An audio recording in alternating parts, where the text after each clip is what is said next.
شعر میں ڈاکٹر صاحب کی نظر کرتا ہوں۔ مضت الدہور فما اتینا بمثلہ لما اتا فعجزنا عن نظرائہ۔ بہت زمانے گزرے لیکن اس جیسا کوئی نہ آیا، اور جب وہ آیا تو پھر دوسرا لانے میں ناکام رہے گردش ایام، کہ اللہ نے ان کا مثل فی الحال تو کوئی نہیں ہے، لیکن ہماری دعا اللہ ان کے بیٹے کو ثانی ذاکر نائک بنائے، اور اللہ سے یہ بھی دعا ہے کہ کثر من امثالہ، کہ ان جیسوں کی امت کو اشد ضرورت ہے، بہت ضرورت ہے۔ جس طرح انہوں نے اسلام کو مدلل کر کے اور صاف براہین کے ساتھ پیش کیا ہے، میں نے تو زندگی میں کوئی نہیں دیکھا ایسا، اور تھا بھی کوئی نہیں کہ اللہ نے سوشل میڈیا ایک بہت بڑا ذریعہ بنایا بات کے پھیلنے کا، تو اس کا جو خیر میں استعمال ڈاکٹر صاحب کے ذریعے سے ہوا ہے، بہت کم لوگوں کے نصیب میں یہ بات آئی ہے۔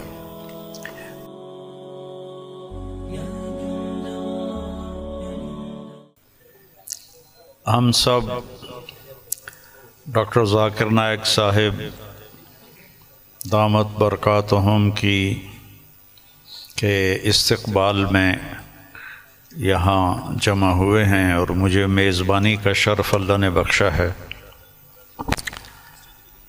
اللہ تعالیٰ نے ان کو جن صفات سے نوازا ہے وہ بتانے کی محتاج نہیں ہیں۔ میرے ذہن میں ہمارے درس کی ایک کتاب ہے متنبی، ایک شاعر تھا ابو الطیب متنبی، اس کا ایک شعر میں ڈاکٹر صاحب کی نظر کرتا ہوں، اور یہ اس کے پہلے قصیدے کا ہے، جو پہلا قصیدہ ہے۔ مضت الدہور فما اتینا بمثلہ لما اتا فعجزنا عن نظرائہ، کہ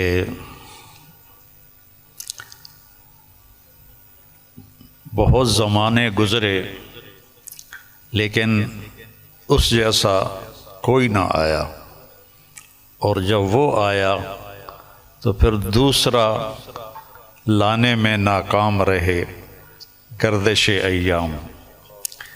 تو یہ شعر اب میں نے 1974 میں متنبی پڑھی تھی، تو ان کی برکت سے شاید کوئی میری یادداشت بھی ٹھیک ہو گئی، تو مجھے یہ شعر اچانک یاد آیا کہ اللہ نے ان کا مثل فی الحال تو کوئی نہیں ہے، لیکن ہماری دعا اللہ ان کے بیٹے کو ثانی ذاکر نائک بنائے، اور اللہ سے یہ بھی دعا ہے کہ کثر من امثالہ، کہ ان جیسوں کی امت کو اشد ضرورت ہے، بہت ضرورت ہے۔ جس طرح انہوں نے اسلام کو مدلل کر کے اور صاف براہین کے ساتھ پیش کیا ہے، میں نے تو زندگی میں کوئی نہیں دیکھا ایسا، اور تھا بھی کوئی نہیں کہ اللہ نے سوشل میڈیا ایک بہت بڑا ذریعہ بنایا بات کے پھیلنے کا، تو اس کا جو خیر میں استعمال ڈاکٹر صاحب کے ذریعے سے ہوا ہے، بہت کم لوگوں کے نصیب میں یہ بات آئی ہے، اور اصل ہے اللہ کی قبولیت۔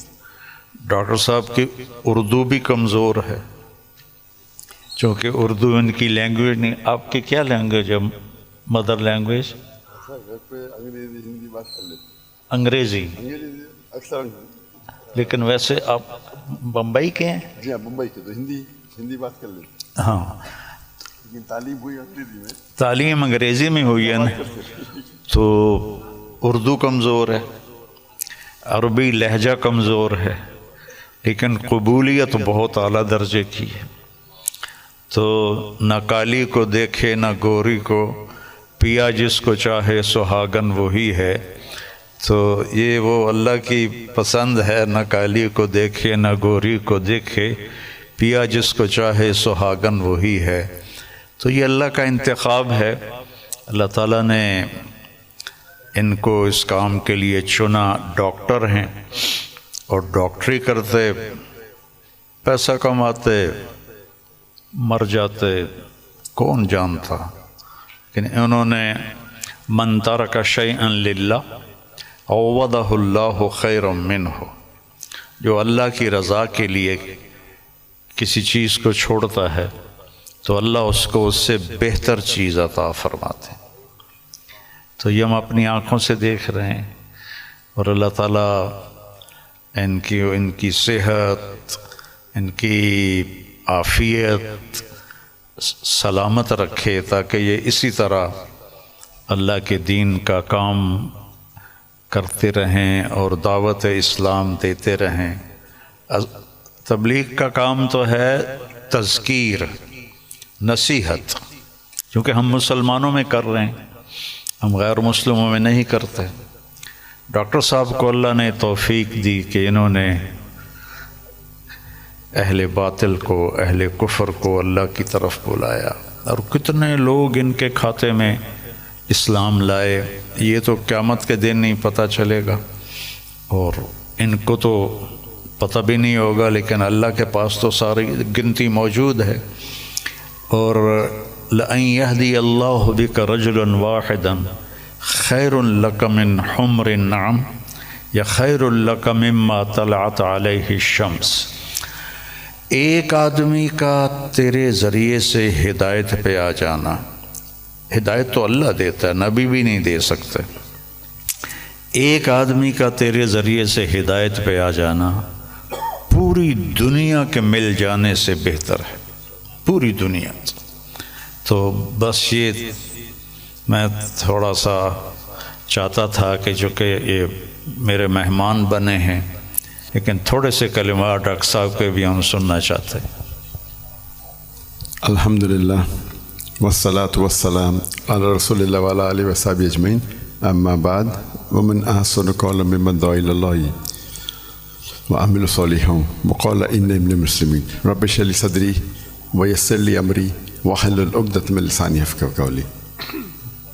میرے محترم مولانا طاری جمیل صاحب، میرے محترم مشائخ، میرے بزرگوں اور میرے بھائیوں، السلام علیکم ورحمۃ اللہ وبرکاتہ۔ جیسے کہ مولانا صاحب نے فرمایا کہ میری تعلیم انگریزی میں ہوئی ہے، تو ظاہر ہے کہ اس اردو تقریر میں غلطیاں ہوں گی، تو امید رکھتا ہوں کہ آپ اس غلطیوں کو نظر انداز کریں گے۔ الحمدللہ میں کئی سالوں سے پاکستان آنے کی تمنا رکھتا تھا، کئی سالوں سے، اور اللہ نے اسے اب پورا کیا۔ 11-12 دن پہلے میں پاکستان میں آیا الحمدللہ، اور آج میں لاہور شہر میں آیا، اور میری تمنا تھی کہ مولانا طاری جمیل صاحب سے ملوں۔ ملاقات پہلے ہو چکی تھی ان سے، مکہ میں ملاقات ہوئی تھی، لیکن اپنے شہر میں ملنے کا کچھ الگ لطف ہے۔ الحمدللہ آج مجھے بہت خوشی ہو رہی ہے، اور جب میں پاکستان میں آیا تقریباً 11 دن ہو گئے، مجھے بہت خوشی ہو رہی جو جذبہ پاکستانیوں کو دیکھ کے۔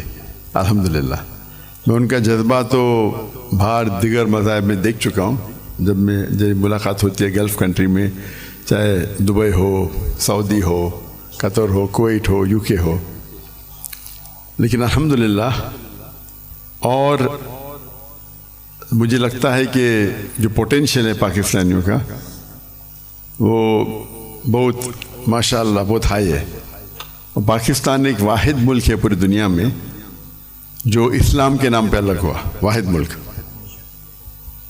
تو ہمیشہ پاکستان سے امید رہتی ہے، اور اب آنے کے بعد جو پاکستانیوں کی محبت دیکھی اور جو ان کا جذبہ دیکھا، باہر تو دیکھتا تھا، پاکستان آ کے ماشاءاللہ دل بے حد خوش ہوا. اور جتنے مدارس میں ہم گئے، چاہے کراچی میں، چاہے لاہور میں، الحمدللہ اکثر دیکھتے ہیں ہم کہ سوشل میڈیا میں آپس میں تناؤ رہتا ہے، لیکن میں جب یہاں آیا تو جو محبت دیکھی میں نے، کافی خوش ہو گیا الحمدللہ. اور میں ہمیشہ کہتا ہوں کہ بمبئی میں جب میں سلسلہ شروع کیا تھا کہ ہمارے پیس ٹی وی کے لیے کانفرنس جب کرتے تھے، تو ہم ماشاءاللہ دیگر مذاہب کے وہاں جب ہم ڈبیٹ کرتے تھے، لیکن جب مسلمانوں کا کانفرنس رکھتے تھے ہم، تو دیگر مسلک کے لوگ کو بلاتے تھے. اور جس طریقے سے پاکستان کا ماحول ہے ویسا ہی ماحول آپ دیکھیں ہندوستان کا بھی کچھ حد تک ہے. اور میرا اصول ہمیشہ رہا ہے کہ جو بھی اللہ اور اللہ کے رسول کی بات کر رہا ہے اس کے ساتھ جڑ جاؤ. تو پہلے جب میں انگریزی میں تقریر کرتا تھا تو ماشاءاللہ سب مسلک کے لوگ بولتے ذاکر بھائی کی بات سنو. جب میں اردو میں تقریر کرنے لگا تو پھر تنقید ہونے لگی. بٹ الحمدللہ ثم الحمدللہ میرا اصول تھا، اور میں نے کہا ہم جب کانفرنس کرتے ہیں تو میں نے قرآن کی کوئی آیت نہیں پڑھی جس میں لکھا ہے کہ آپ ڈاکٹر ذاکر نائک کے خلاف بات کریں گے تو جنت لے جائیں گے، یا کوئی حدیث نہیں پڑھی جس میں لکھا ہے کیا آپ ڈاکٹر ذاکر نائک کے خلاف بات کریں گے تو جنت لے جائیں گے. تو جو لوگ میرے خلاف بات کرتے تھے ان کو بھی بلاتا تھا، اور میرے منچ پہ وہ میرے خلاف بات کرتے تھے لیکن مجھے کوئی اعتراض نہیں تھا. اس کے بعد چند ہفتوں یا مہینوں بعد وہ دوست بن جاتے تھے. تو ہمارا مقصد ہے لوگ کو اللہ اور اللہ کے رسول کی طرف بلانا، اللہ کی کتاب کی طرف بلانا، اور اس میں اللہ سبحانہ و تعالیٰ نے کافی سفلتا دی. اور میں ہمیشہ کہتا ہوں کہ جب مسلمان کہتے ہیں میں ہی صحیح ہوں تو میں کہتا ہوں میں بھی صحیح ہوں. دونوں میں فرق ہے، میں ہی صحیح ہوں اور میں بھی صحیح ہوں. تو یہ اس کو لے کے چلیں گے. اور اللہ تعالیٰ فرماتے سورہ عمران میں سورہ نمبر 3 آیت نمبر 103 میں وَاعْتَصِمُوا بِحَبْلِ اللَّهِ جَمِيعًا وَلَا تَفَرَّقُوا، اللہ کی رسی کو مضبوطی سے پکڑیے اور آپس میں نہ بٹے. اللہ کی رسی ہے قرآن اور حدیث. اگر ہم اس کو پکڑیں گے اور لوگ کو اللہ کی طرف بلائیں گے، اللہ کے رسول کی طرف بلائیں گے، لوگ اگر بلانے لگے شخصیات کی طرف یا ادارے کی طرف یا گروہ کی طرف تو ہم دیکھیں گے آپس میں تناؤ رہیں گا. اور قرآن مجید میں کہا گیا ہے کہ فتنہ قتل سے خراب ہے. تو الحمدللہ اللہ سبحانہ و تعالیٰ نے، حالانکہ میری اردو کمزور ہے پھر بھی اللہ نے میری محبت ان کے دل میں ڈالی. یہ ھذا من فضل رب. اور آج جب پاکستان میں آیا اور دیکھا کہ ہندوستان سے کئی گنا زیادہ یہاں وہ محبت ہے الحمدللہ. جو مسلمان بھائیوں میں جو محبت ہے اور دل بے حد خوش ہوا. اگر امت ایک ہو جائیں گی، آج کی تاریخ میں مسلمان 25% سے زیادہ ہے، 2 بلین سے زیادہ ہے. اللہ کے رسول فرماتے ہیں حدیث میں کہ ایک وقت آئے گا جب لوگ مسلمان پہ ٹوٹ پڑیں گے. تو صحابہ پوچھتے کیا مسلمان کم ہوں گے؟ تو اللہ کے رسول فرماتے نہیں، وہ بہت تعداد میں رہیں گے لیکن جھاگ کی طرح رہیں گے. فرت ہم دیکھتے آج مسلمان کی تعداد سب سے زیادہ ہے. پہلے کبھی 25% تھی نہیں، 2 بلین کبھی تھی نہیں، پھر بھی دیکھتے ہم مسلمان کے لوگ خلاف ہے. مسلمان کو بال کی طرح لات مار رہے، ان پہ تنقید کرتے، ان کو مرڈر کرتے، ان کا قتل کرتے، اور ہم منہ بھی نہیں کھول سکتے. آج کی حالات دیکھیے آپ، 57 مسلمان ممالک ہے اور وہ غزہ پہ حملہ کر رہے اور ہم کچھ نہیں کر سکتے. تو انشاءاللہ امید ہے کہ جو ایک ٹنل کے آخری میں روشنی دکھتی ہے تو قرآن مجید میں اللہ سبحانہ تعالیٰ فرماتے 3 جگہ، سورہ توبہ سورہ نمبر 9 آیت نمبر 33 سورہ فتح سورہ نمبر 48 آیت نمبر 28 اور سورہ صف سورہ نمبر 61 آیت نمبر 9 میں هو الذی ارسل رسولہ بالہدی ودین الحق لیظہرہ علی الدین کلہ، اللہ نے اپنے آخری پیغمبر محمد صلی اللہ علیہ وسلم کو بھیجا دین الحق کے ساتھ تاکہ وہ سارے دینوں پہ غالب ہوں گا، چاہے وہ ہندوازم ہو، چاہے کرسچینزم ہو، جوڈائزم ہو، سکھزم ہو، بدھزم ہو، ایتھیزم ہو، سیکولرزم ہو، دین کل سارے مذاہب پہ غالب ہوں گا۔ اور اللہ تعالیٰ فرماتے دو جگہ پہ وَلَوْ كَرِهَ الْمُشْرِكُونَ، چاہے کتنا بھی مشرک نہ چاہے، اور ایک جگہ فرماتے وَكَفَى بِاللَّهِ شَهِيدًا کہ اللہ شہادت کے لیے کافی ہے۔ تو مجھے لگتا ہے کہ یہ جو ابھی جو مسلمان کے لیے، اور جب میں ملتا ہوں کتنے ممالک کے صدر سے تو کہتا ہوں کہ وہ اہم کنٹری کم از کم مسلمان ممالک ایک ہو جائے تو انشاءاللہ کون ہمیں چھیڑیں گا نہیں۔ تو امید ہے کہ پاکستان سے وہ واحد ملک ہے جس کے پاس نیوکلیر ویپنری ہے، واحد ملک ہے جو اسلام کے نام پہ بنا، تو انشاءاللہ امید ہے جس طریقے سے ڈاکٹر اسرار احمد صاحب کہتے ہیں کہ پاکستان انشاءاللہ پاکستان سے لوگ کو توقع ہے کہ وہ اس اعمال کو پورا کریں گے اور دنیا کے مسلمانوں کو انشاءاللہ لیڈ کریں گے۔ اس سے ختم کرتا ہوں، وآخر الدعوانا الحمد للہ رب العالمین۔